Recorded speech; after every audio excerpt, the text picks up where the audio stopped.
but behind closed doors, I'm a fool for your love. Welcome back to the channel. Today will be the first time that I am actually bringing you a video that is under 10 minutes, under 15 minutes.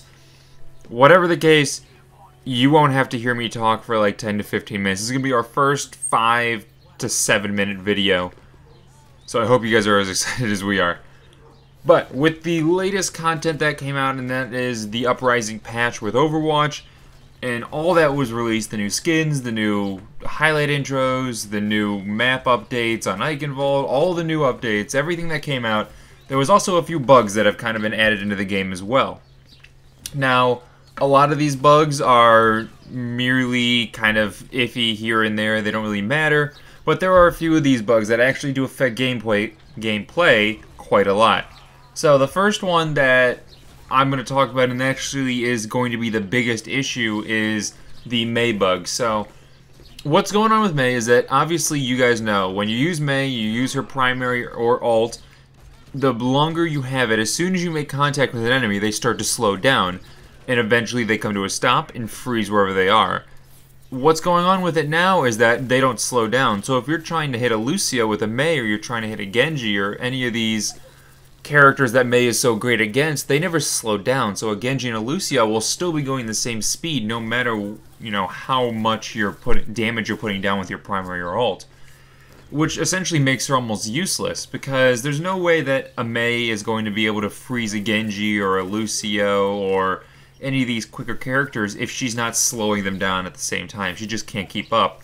And with her ult was already a difficult one to use. Reinhardt's, Orissa's, Reapers, Divas, anyone who has the slightest mobility was able to get out of one of her Mei's ults, and you essentially either had to block them off, or you had to get lucky to get, you know, a good 4 to 5 person freeze. But now the fact that everyone can just walk around in it and no one even slows down, it makes her essentially a useless character. It kind of takes her to a, now she's just a stall tactic, because her freeze, as far as her healing mechanism, works the same, and her walls work the same, so she's just good at now getting on points, freezing, walling off, and holding the point until your team can get back. But as far as her character and her kit now, she's essentially just been destroyed. If you see any Meis join your team, immediately tell them to switch. I feel like a lot of people haven't realized this yet. A lot of people have. But for anyone who tries to play Mei on any point, it's just don't do it. Just until this patch comes out, she's essentially just going to be a worthless character. The next change is something that I didn't even realize was happening, and it's that projectiles are not behaving correctly when shot from on top of a payload. Now, I don't know if this is all payloads on every map. Is this a competitive thing? Is this an issue that happens in quick play? Or is it just like the Uprising payload in the little PVE game? Because if that's the case, and it's just on the PVE game, they could take 3 years to get this patch out. The only issue, just get off the payload.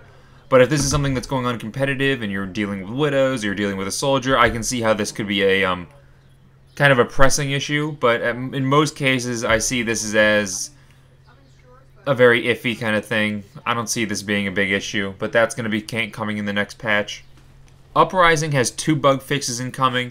The first of which is if you stand in the first data collection room right before the payload starts moving in the Uprising event, it'll prevent the bots from spawning, and you essentially get a free trip to the final point. So at that payload journey, where there's not a ton of bots that come, and it's not the hardest part of it, that's definitely one of the easier parts of the entire mode. But no bots will spawn, nothing will spawn, and you'll essentially get a free trip into the Orisa part of the map. And I see how this is appealing. A lot of people were questioning, like, oh, why would you do this? Because you're not going to get any points, you're not going to get any kills. I can see this being used very often as just a way to loot box farm. So if you can get past the payload restoring event where Torby's fixing the payload, and then you get a free trip there, it'll make the event much easier, and you get it done quicker. I can see this being a good way to kind of farm loot boxes, but other than that, I guess it just kind of takes away from the experience. But no matter what experience it is, everyone likes finding a way to cheat, and of course it's going to be exploited when that is found. So that will be coming. And then finally, the other thing, some of the statistics in the Uprising event has some minor issues, and that'll be corrected. Obviously, that's not really a big deal. The final bug that will be addressed in the upcoming patch is that under certain circumstances, instant wins can occur. Now, this is on the 2-point capture points, where they just instituted that new capture point method where you can now break ties, and they do it as a percentage of whatever percentage you've capped it, whether it's 9, 75, 80. The other team just has to surpass that percentage. Apparently, in some certain cases, and this has not happened to me yet, that as soon as your team touches the point, they will grant you the instant win. So I don't know if the other team has to get below a certain percentage, or the other team can't even touch it, or what that is. But essentially, if you just as so much tap the point, you will be granted the win. And obviously, this is going to make for some very frustrating games and some very frustrated Overwatch players, but being that this only happens in very certain circumstances, again, this is going to be a thing that it's very here and there, and it's not as pressing to fix as, let's say, the Mei issue. The Mei issue and the instant win issues are definitely the most concerning. But in the blog post, they did say they want to roll this out on console as fast as possible. But that's really where I worry, because if you guys remember what happened with Bastion, how they was so overpowered, he had a 30% damage buff, and they immediately realized this was too big because he was impossible to kill. And they rolled the patch for that out on PC within a few weeks. I mean, it was out as soon as they realized how big the issue was. But it stayed on console for another 3 weeks to a month after they fixed it on PC.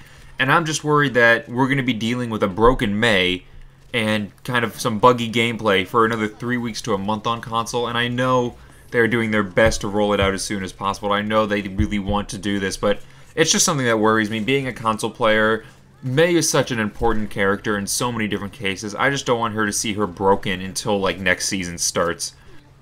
Hopefully this helped some of you out if you weren't aware of all the issues going on. The Mei issue was something that I just learned a few days ago, and I'm on Overwatch constantly. I even played Mei during the issue, and I didn't even notice what was going on because apparently I'm that oblivious. But if you knew about all this and this is not news to you, thank you for the view on the video. You will definitely be noticed from us. As always, thanks for watching. Please like and sub if you can find it in your heart to do so. As always, stay achieving, and we'll see you at the next video.